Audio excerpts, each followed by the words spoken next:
MashaAllah, huh? Remember? You own your clothes? Yeah. Yeah? Okay. Yeah, what do you own on your clothes? Surah Al-An'am. We talked about how everything in the heaven and the earth belongs to Allah. And when something belongs to someone, there is a relationship between the owner and what he owns. Right? And remember what we said, that I think we talked about Mustafa a lot. We said Mustafa owns his clothes, or Mahmoud? Which one did you say? Mahmoud. Mahmoud? Yeah, we sit in the same place, right? Yeah. Yeah. Mahmoud owns his clothes. But does Mahmoud own his clothes, and does he need his clothes? Yeah. Yes. Does his clothes need him? No. No. But when Allah owns the universe, the whole creation, does Allah need his creation? No. No. Does the creation need Allah? Yeah. Yes. And remember we said that Mahmoud cannot really be independent in his ownership of the clothes, right? He's got to, people to help him with the clothes, to wash the clothes, and maybe iron the clothes, and you have to buy the clothes from someone, and so forth, right? Yeah. So he needs help in his ownership, right? Yeah. But does Allah need help in his ownership? No. No. Okay?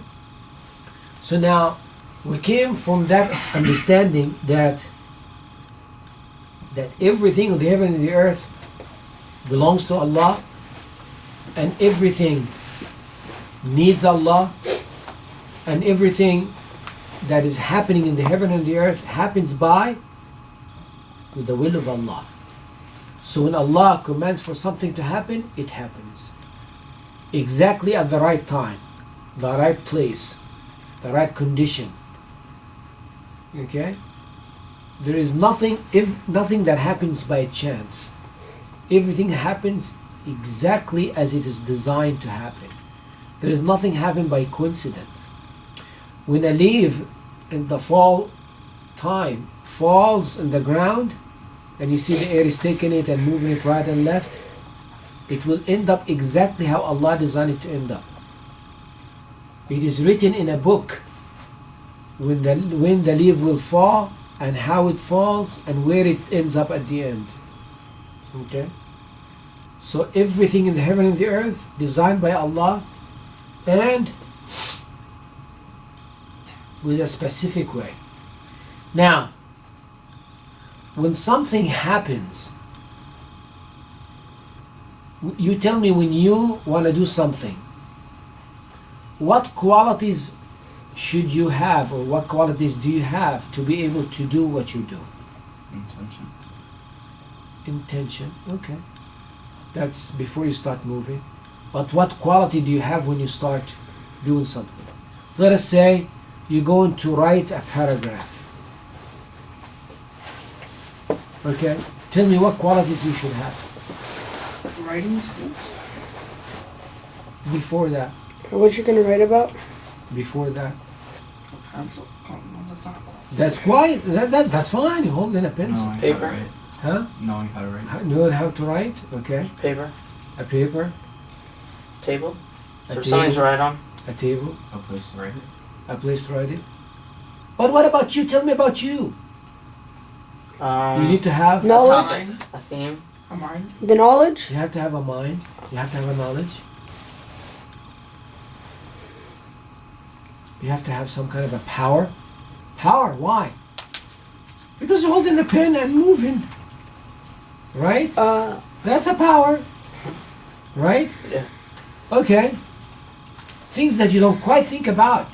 Like when you move and you need the power. You're a powerful person. Yes, you need some power. Right? What else? Can you get the on the table you get the paper and put the first line at the beginning of the table like this? Here is the table, the edge of the table, the desk. You get the paper and put it right in the edge like that, and you hold the paper with left hand and write the first line, and then move it to the second line and write, and nothing under the paper except the one that you write on, the line that you're writing on. Yeah. Why wouldn't you do that? The paper's gonna, You won't be able to write. So what quality do you need to have to be able to do it A right? space large enough for the paper? Common sense. Common sense. Oh. It's like what? Like wisdom. What is wisdom? Somebody like have knowledge. Not knowledge alone People will make you wise. People who like have experience. You know, I have a lot of knowledge about marriage and a lot of information about marriage, let's say. So I'm going to a wedding and they told me give a speech. So I give a speech about divorce. I have a lot of knowledge, right? I'm going to tell you everything about divorce. But what is that? So what else do I need to That's a do? depressing question. So it's not knowledge alone. What do we need with knowledge? The right time to do it. Thoughtfulness. The right time to do it. And the right what? The right place. The right place. Uh, You understand? Okay. I am going to a wedding. They asked me to give a speech. It will be about Divorce. it will be about marriage, about happy things, about good things and make people feel good, right? Yeah. Yeah. Okay. So now, why am I making this example? وَلِلَّهِ الْمَثَلُ الْأَعْلَى. Because now we think of Allah subhanahu wa ta'ala, who has all the epitome of attributes. So I said you have to have power to write, right? Yeah. Allah is the most powerful. So you have to have wisdom, how to put the paper and this and that. Allah is the most Wise. wise. What is the most means? no one The- else can be more. You cannot even begin to understand how wise Think Allah of it. subhanahu wa ta'ala is. You understand? You just begin to understand it, but there is no way you can capture it. See? Okay. Now, Is a question here? No. Oh, okay. so now, there is an attribute that Allah subhanahu wa ta'ala has that all the other attributes are under it. All the other attributes are under it. He's merciful. Is the merciful, Ar-Rahman. Yes. Every attribute of Allah has Rahmah in it. Has Rahmah in it. Okay? So what is the next part of the verse? كتب على نفسه الرحمة. He made Rahmah, mercy, an obligation on himself. See how merciful this is, how beautiful this is. Allah makes something obligatory upon himself, which is what? Rahmah, mercy. Okay. In Surah Al-Fatiha, Allah subhanahu wa ta'ala starts the Quran. The first time you read the Quran, you read Surah Al-Fatiha, Alhamdulillahi Rabbil Alameen, Ar-Rahman Ar-Rahim. Like, the first attributes you meet is Ar-Rahman Ar-Rahim. Okay? Okay, now, could someone give me an example of the mercy of Allah?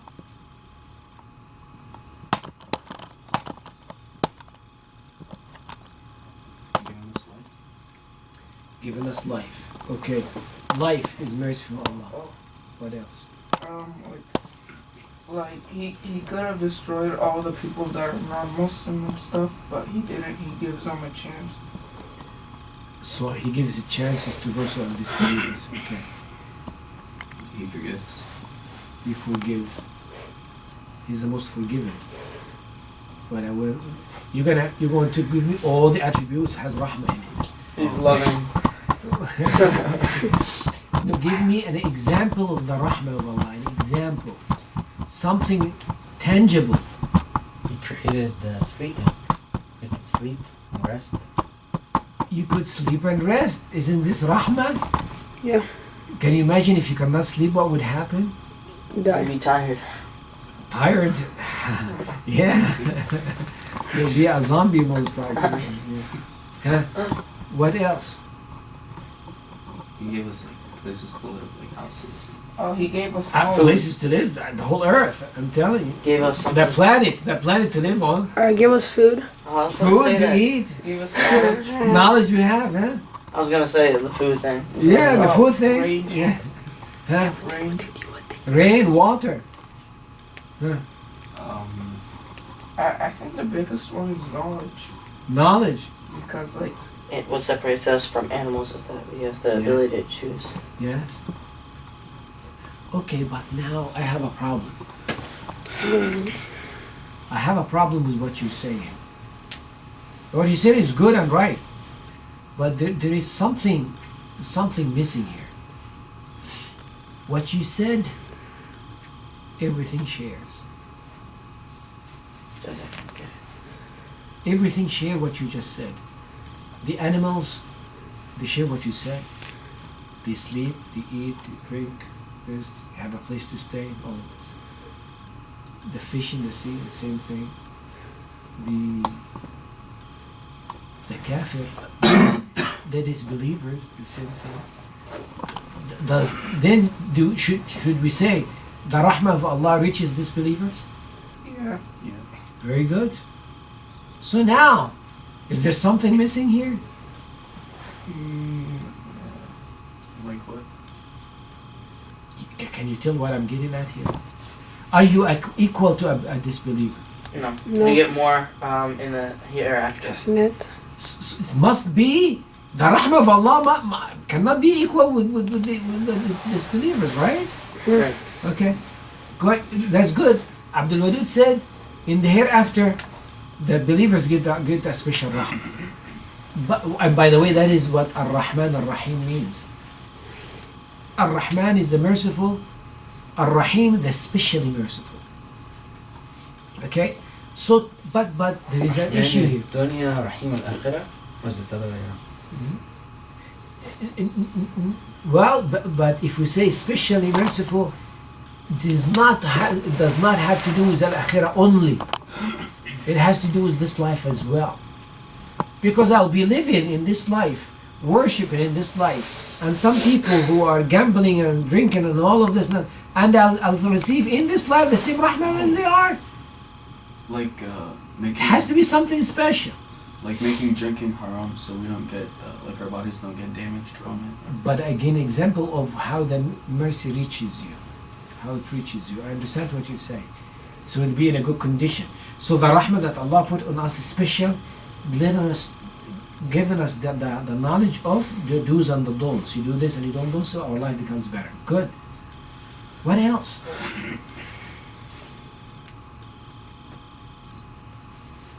Okay. Didn't you know about Muhammad sallallahu alaihi wasallam? Did you hear that story about Muhammad sallallahu alaihi wasallam? His Yeah. life story? Yeah. Always, since you were babies, right? Mm-hmm. Yeah. Okay. Rasulullah sallallahu alaihi wasallam was an orphan. Rasulullah sallallahu alaihi wasallam was poor. Rasulullah sallallahu alaihi wasallam became a messenger of Allah, and then he had difficulties. Had difficulties. And the companions of Rasulullah sallallahu alaihi wasallam was in Mecca, and they boycotted them. They put them in somewhere in an area. They would not give them food, water for 3 years. Nothing. They had a lot of difficulties. Now, the people outside of that area in Mecca, they were disbelievers, right? They had nice food, they had nice clothes, they had nice water, nice everything, living an easy life. And the Muslims for 3 years were having difficulty. So the general mercy was reaching the disbelievers, right? But was the general mercy reaching the believers? They had difficulty what? Eating. Difficulty finding food and so forth. So, where is the rahmah? Here.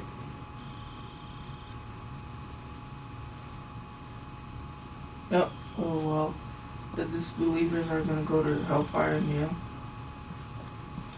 Okay. Okay. The disbelievers will not go to Jannah, and the believers. But in So this life, We have assurance. we have assurance. What is the assurance? that as long that no matter how bad this life will be, we always know that in the end, eventually. So what does the assurance make you, gives you? What does it give you? Hope. Hope. Or what hope does for you? It Energy. empowers you. Keeps you going. That is a special mercy.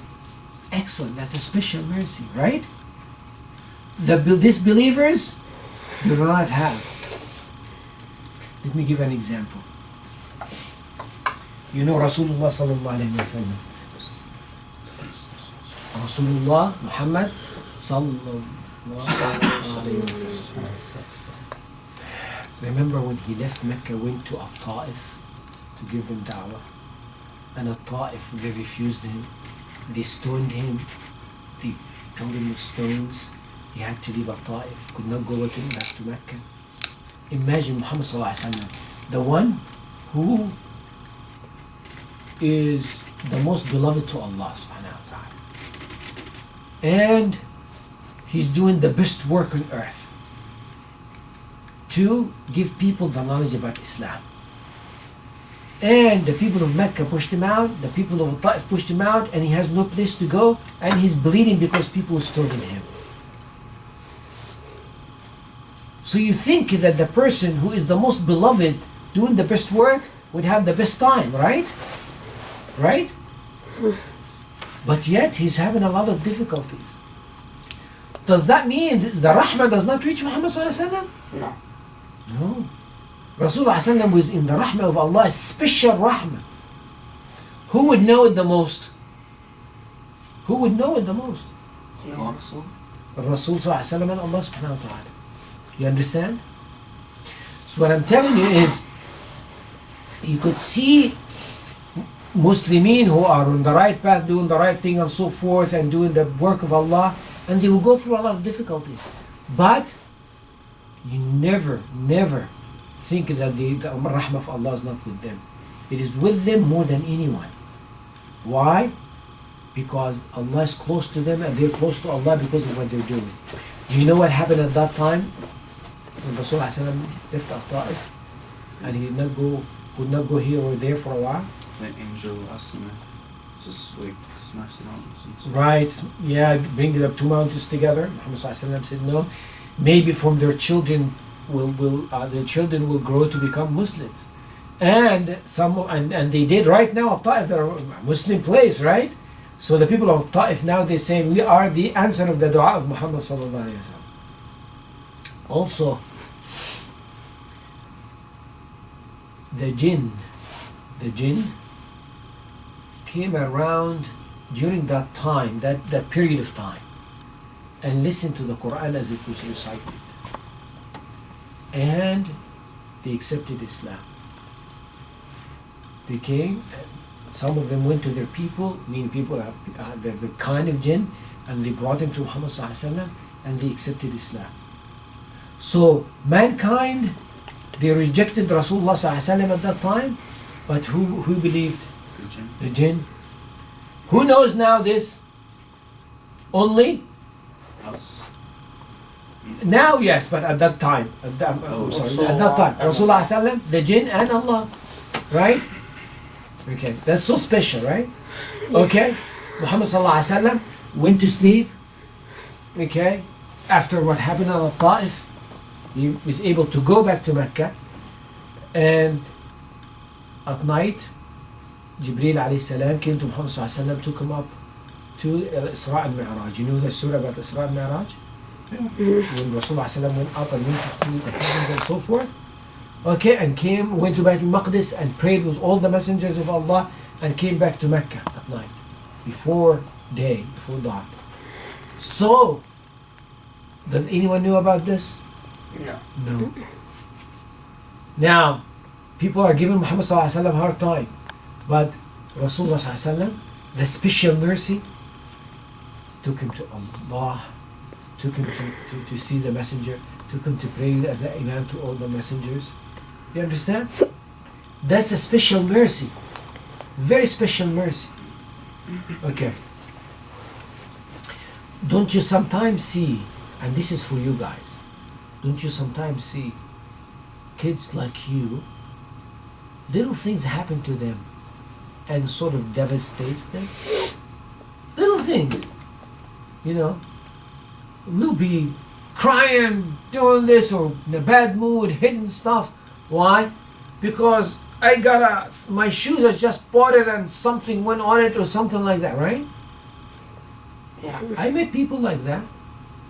You sometimes see people, if they get a flat tire, they get out and slam the door and kick the tire and do this and curse about this, right?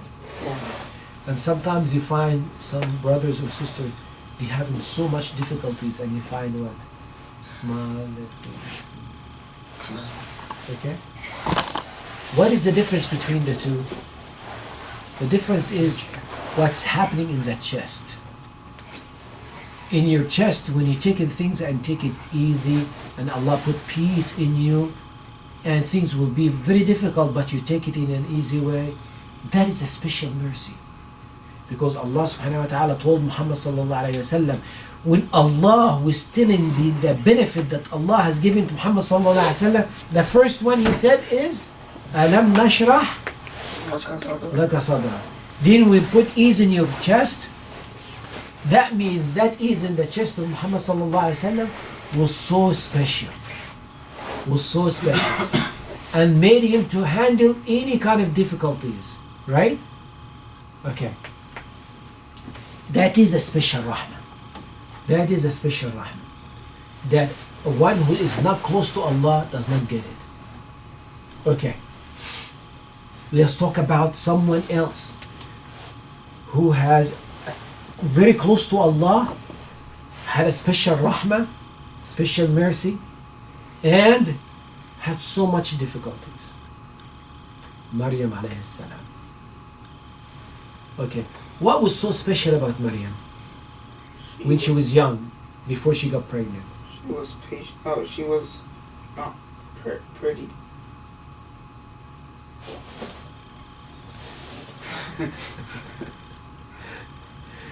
Huh? I don't know. She was patient. Wait, Okay. she was a slave? No, she was She not was the asleep. king's daughter. Yeah. Okay. وَإِذْ قَالَتِ الْمَلَائِكَةُ يَا مَرْيَمُ. When the angels told Maryam, إِنَّ اللَّهَ اصْطَفَاكِ وَطَهَّرَكِ وَاصْطَفَاكِ عَلَى نِسَاءِ الْعَالَمِينَ. What does that mean? Allah اصطفاكِ. Allah had chosen you. وَطَهَّرَكِ. And purified you. وَاصْطَفَاكِ. And have chosen you. Again. عَلَى نِسَاءِ الْعَالَمِينَ. Upon them, all the women in the world. No woman is more pure than you. You are the purest one, and Allah have chosen you from all women in the world ever. So she is what? What is the quality that she has that's so beautiful and great? Purity. Purity. Purity. She's so pure, right? Okay. If you are very smart, the smartest one in your school, what is the worst thing that would happen to you, a quality somebody called you with? Nerd. Stupid. Stupid. Or nerd. Well, stupid.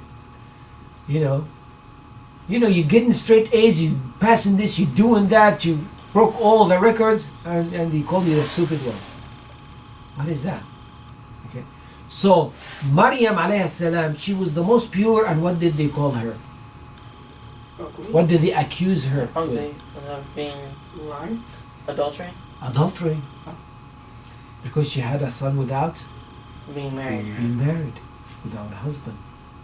Right? Right. So you would think that the person that Allah loves, Allah chooses, Allah purifies from the whole world will have the best of time, right? Mm-mm. She gets accused in something that you could never imagine that she would be accused with. Why? Because she is the most pure, right? So she got pregnant, miraculous pregnancy. She went away from her people. She locked herself in the place of worship. Allah would send her food, and her womb is getting bigger and bigger, and nobody knows. And now she's walking alone, far away from everybody. And now the pressure is so much, and now she's sitting under a palm tree, and she's delivering a baby. What did she say as she was delivering? She said, "Oh, I wish I was dead. I wish I was dead. I wish I would have been something to be forgotten." That means the pressure is so what? Yes. So much.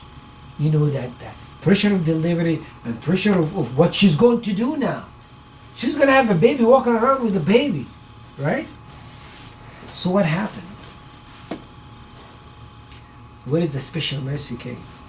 From Sayyidina Isa. Exactly. What did he say?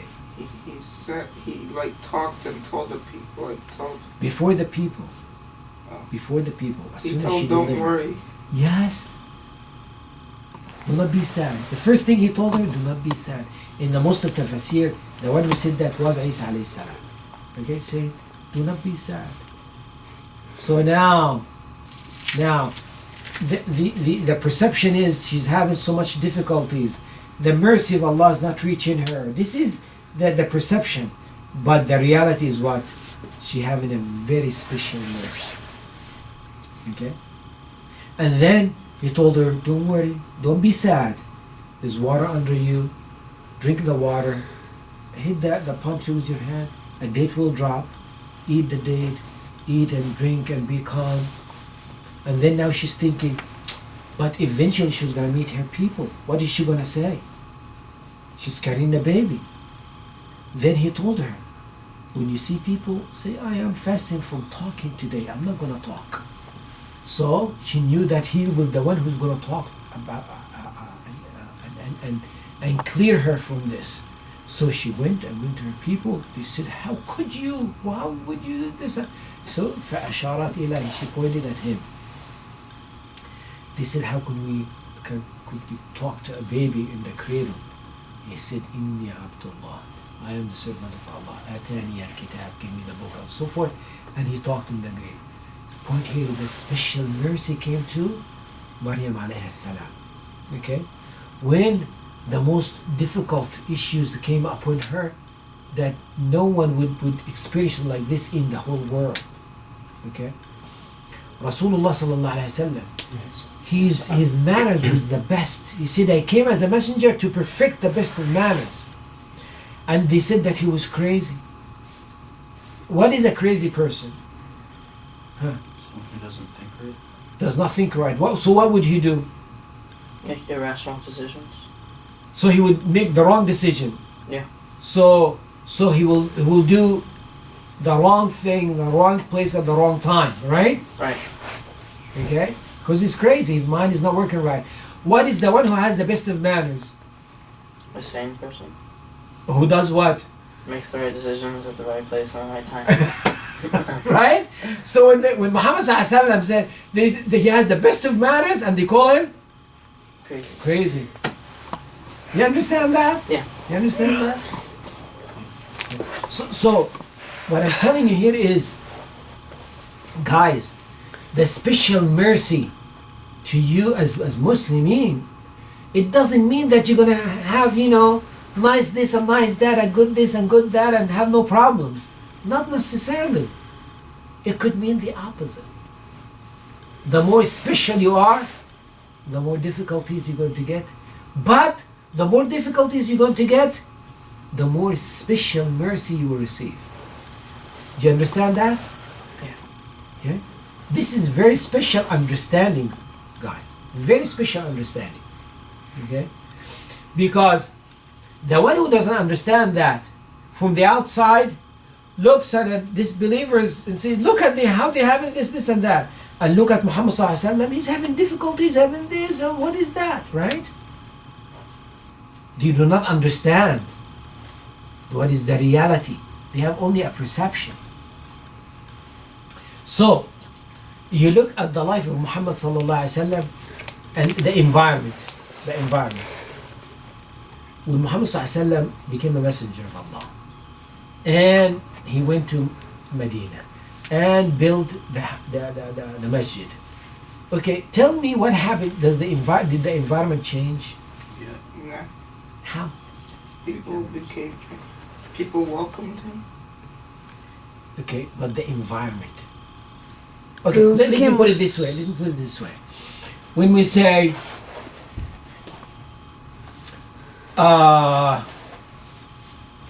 look at a civilization. A civilization, we call it a civilized country. Describe a civilized country to me. There's a stable government, stable economy, not a lot of crimes. Indoor bathrooms. Indoor bathrooms. Uh-huh. Low poverty rate, Uh-huh. low unemployment rate. Uh-huh. High literacy rate. And it's developed. Developed how? Like a developed, like, like all around there's houses and buildings, Uh-huh. roads. Uh-huh. People treat each other Jobs. kindly. Uh-huh. What else, guys? Do you see They that? uphold justice. Do you see that two different categories you talked about? Yes. Okay, you talked about humanity, and you talked about physical things, right? Right. And most people these days, you only talk about physical things.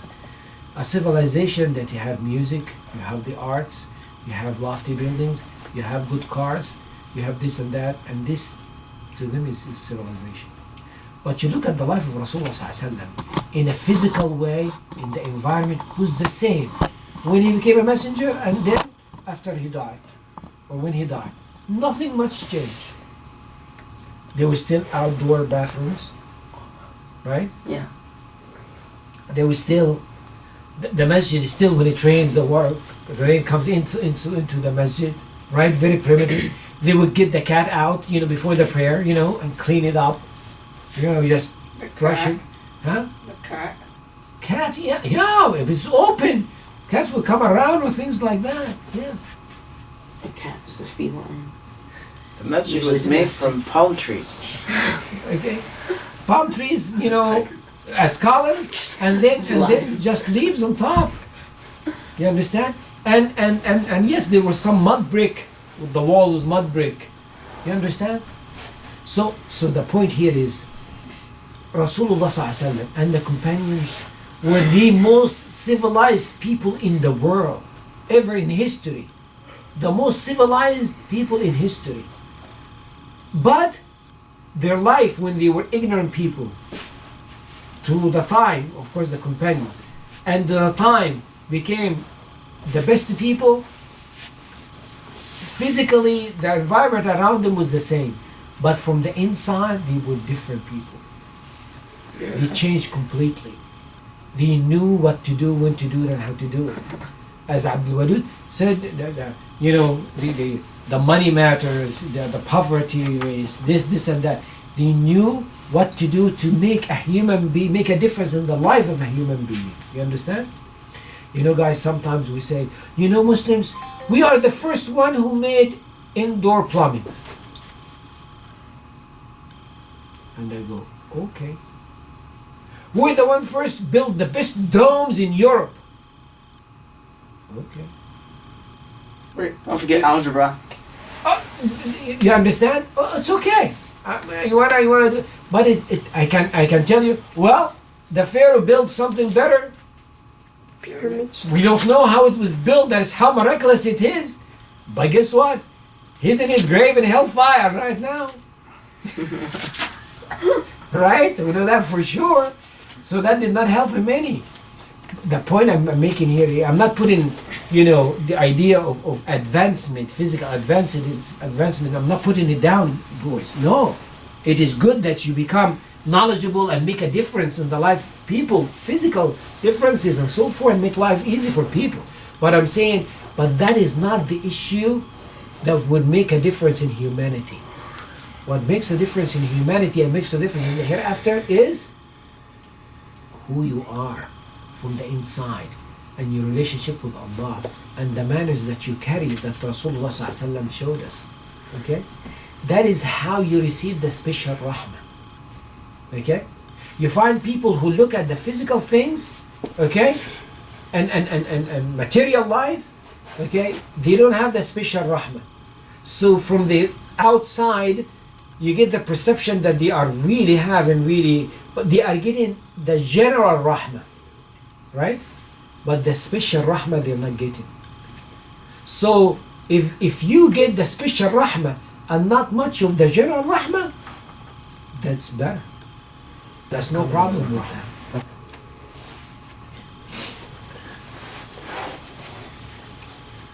You find Allah subhanahu wa ta'ala in the Quran, Surah Al-Rahman, Allah is saying, هذه جهنم التي يكذب بها المجرمون يطوفون بينها وبين حميم آن فبأي آلاء ربكما تكذبان.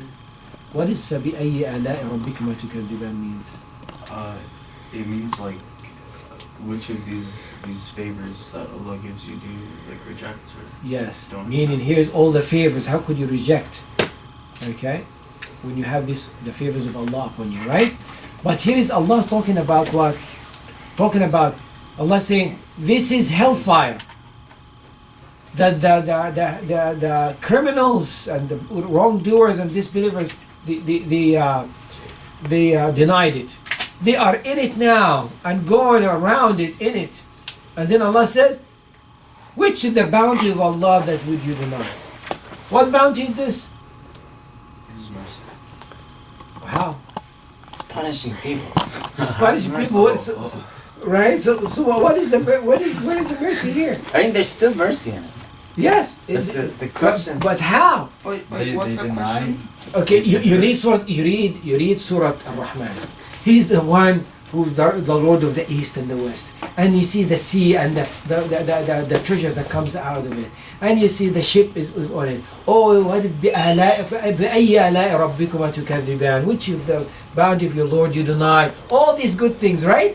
And all of a sudden, here's a hellfire that the disbelievers are in it and being punished. And which of the bounty of your Lord you Because deny? they rejected everything that Allah gave them. Okay, but where's the bounty here?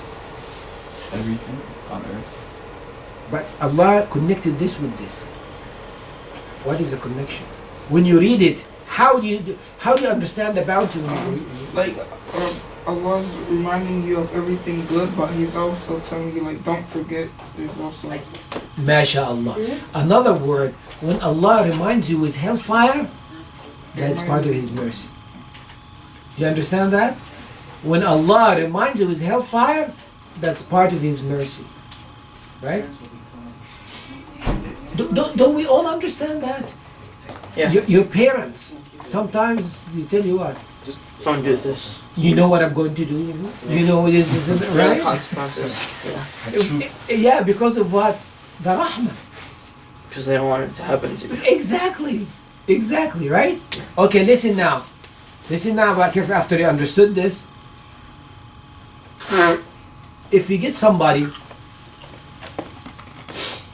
talking to you and only talking to you about the good things that Allah is having for you in the hereafter, did He give you the whole message? No. Did He give you the whole rahmah? No. Okay, a person come in here and remind you is hellfire. Is that rahmah? Yeah. Yes. Do you understand that? Wait, how's that?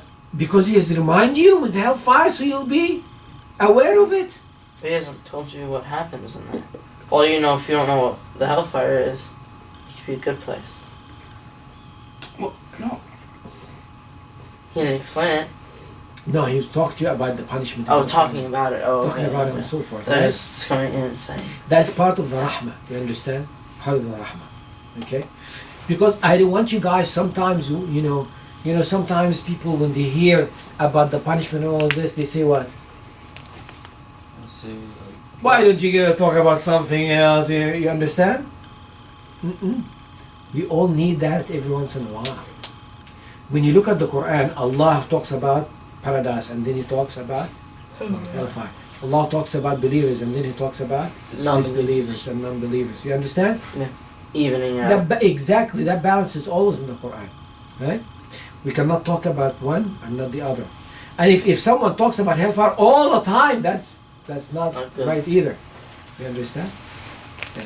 So the last point I'm making here is talking about the punishment of Allah is part of mercy that Allah has upon us. Why? Because when we know that we go and there is a punishment there, so we will straighten out. So that is a rahmah to know that there is a punishment, and as well as a rahmah when we know that there is a reward. Okay? Any? I just remember one more question. Yes. So, if like, does everything get judged, like plants and like everything, since plants are living? No, because they don't have it. No, because they don't have it. Yeah, they don't have the Power ability of to choose. opinion. They don't Okay, choose but like someone rips them apart. on that topic, like, Okay, okay. Rasulullah sallallahu alaihi wasallam was walking with Ali radiallahu anhu. And then a sheep, okay? 2 sheep were there. One sheep had horn, the other one didn't. The one who has horn went back, went and hit the other one with his head. Oh, I know this. Okay? What? Go ahead. Like Allah will let the animals get paid back on the other one. And Allah will see the dispute among them. The day of judgment, that dispute will be solved, right? Okay? And but they will not punish all the animals will become dust. like And they the never- disbelievers will say, we wish we were dust.